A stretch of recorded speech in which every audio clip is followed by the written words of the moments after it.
semuanya sehat, ceria, dan siap belajar ya. Oke, Ibu cek kerapiannya dulu ya. Oke, mantap. Sebelum kita memulai keseruan hari ini, mari kita terlebih dahulu berdoa ya. Silahkan ketua kelasnya disiapkan. Bismillahirrahmanirrahim. Rabbi zidni ilman warzuqni fahman. Amin. Oke, baik. Sebelum mulai pembelajaran, Ibu cek kehadirannya dulu ya. Iya, Bu. Siti Asmawati, Hadir, Bu. Resti Amalia, Hadir, Bu. Aini. Hadir, Ibu. Oke, jadi hari ini hadir semua ya. Iya, Bu.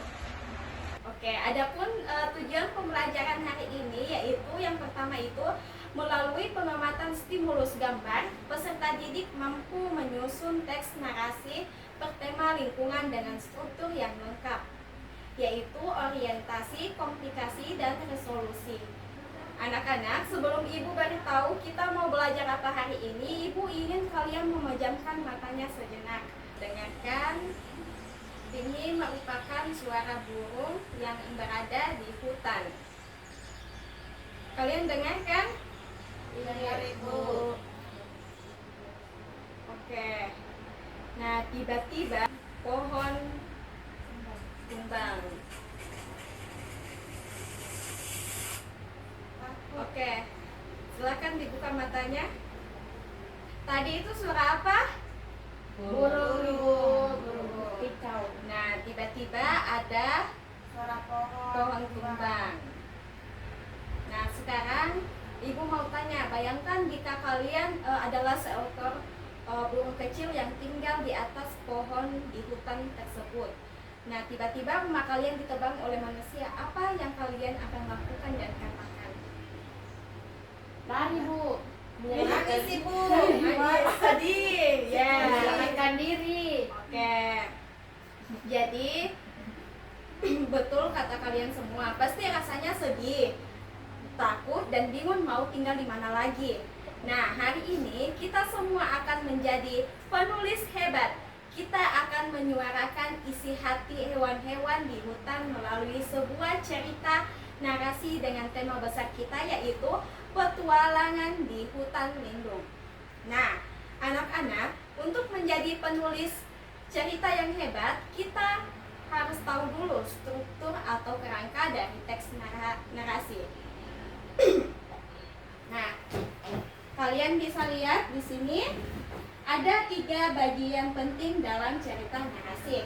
Yang pertama yaitu awal atau orientasi. Nah, di mana bagian untuk mengenalkan tokoh dan latar cerita. Dan seperti mengenalkan tokoh, siapa tokohnya, latar tempatnya di mana, dan latar waktu kapan ceritanya terjadi. Yang kedua ada tengah atau komplikasi. Nah, bagian yang dimana masalah mulai muncul, seperti konflik, tokoh menghadapi kesulitan atau tantangan, dan keadaan menjadi rumit dan tegang. Dan yang ketiga ada apa? Akhir atau resolusi. Nah, bagian yang menunjukkan bagaimana masalah diselesaikan. Oke, kalian sudah tahu? Nah, sekarang mari kita gunakan ingatan kita pada pembelajaran IPAS kemarin tentang keseimbangan ekosistem. Jika di dalam cerita kalian nanti harimau kehilangan rusa karena terus diburu manusia, apa yang akan terjadi pada si harimau di bagian konflik cerita kalian? Coba, Resti. Bu, harimaunya akan kelaparan. Ya, luar biasa, tepuk tangannya dulu untuk Resti. Nah, harimaunya akan kelaparan dan terpaksa masuk di desa warga untuk mencari makan. Nah, fakta-fakta alam dari pembelajaran IPA seperti itu harus kalian masukkan juga ke dalam cerita kalian nanti ya, agar ceritanya menjadi berbobot dan bermakna.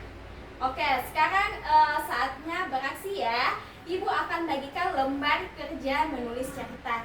Tugas kalian adalah menyusun satu cerita teks narasi tentang petualangan hewan di hutan lindung. Ingat ya, strukturnya apa saja tadi?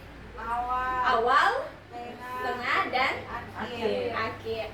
Oke, kalian akan membuat cerita minimal 3 paragraf ya.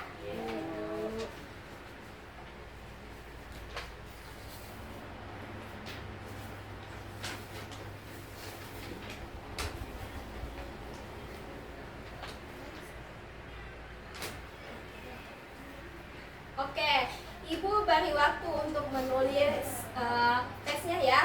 Selagi kalian menulis, Ibu akan keliling untuk membantu kalian. Silakan, Ibu.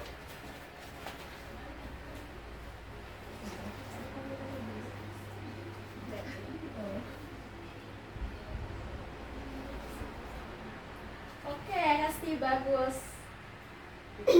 Ibu. Resti tokonya apa? Orang hutan ya, bernama Otan.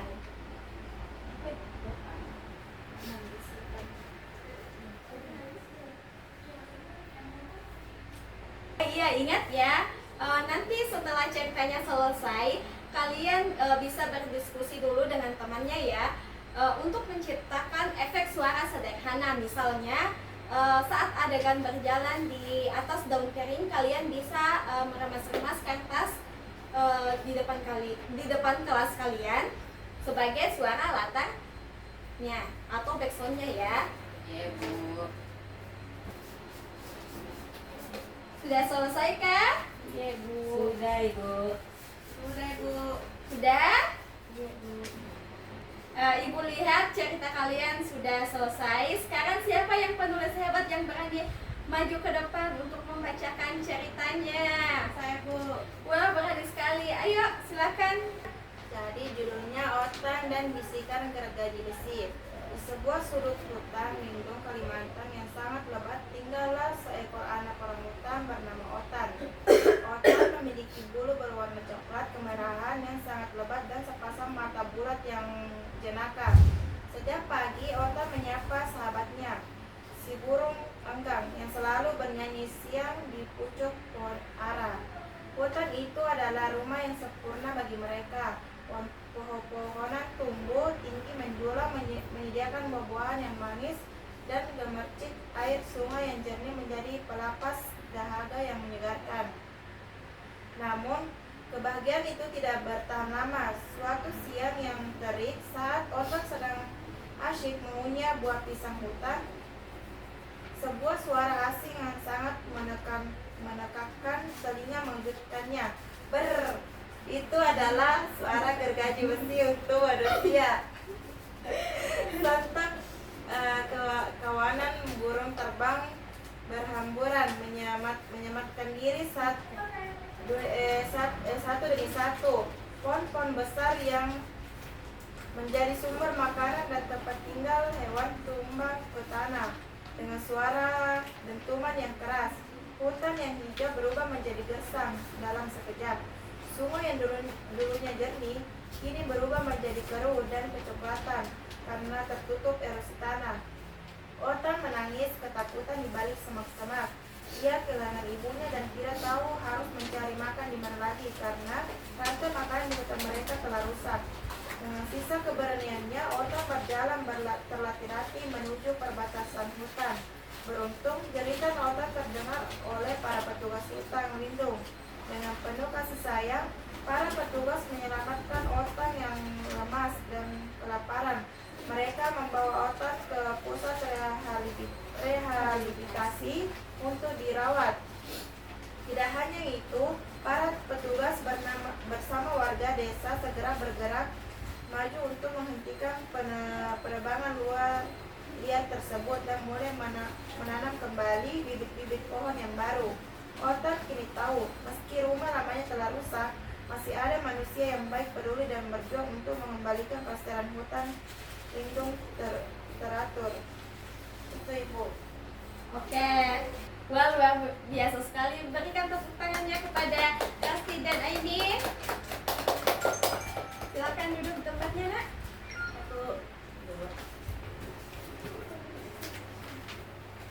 Oke, anak-anak, dari cerita yang dibacakan tadi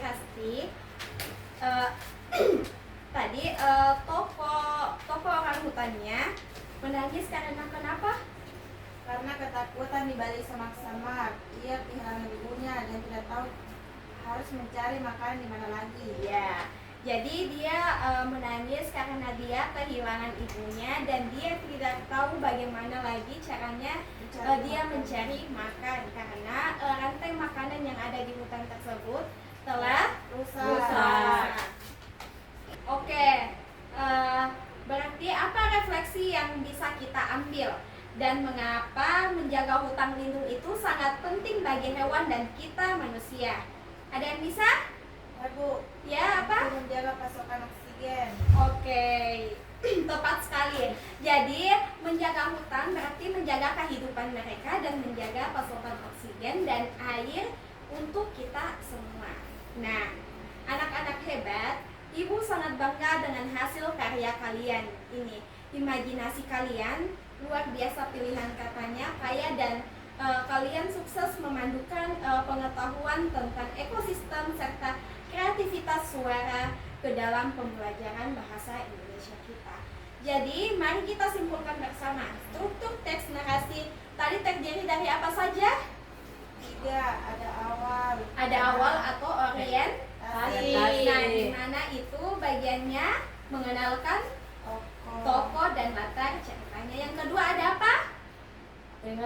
Tengah atau komplikasi. Di bagian itu masalah mulai apa? Mulai muncul. Yang ketiga ada apa?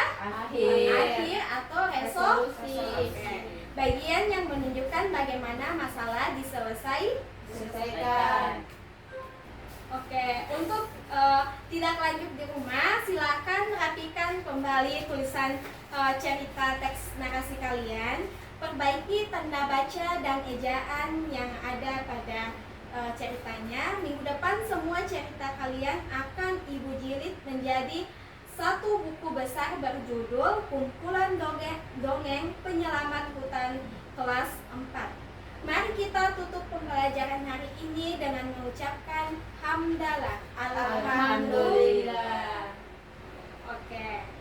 Tetap jaga kesehatan, tetap sayangi bumi kita, dan sampai jumpa di pertemuan berikutnya. Wassalamualaikum warahmatullahi wabarakatuh.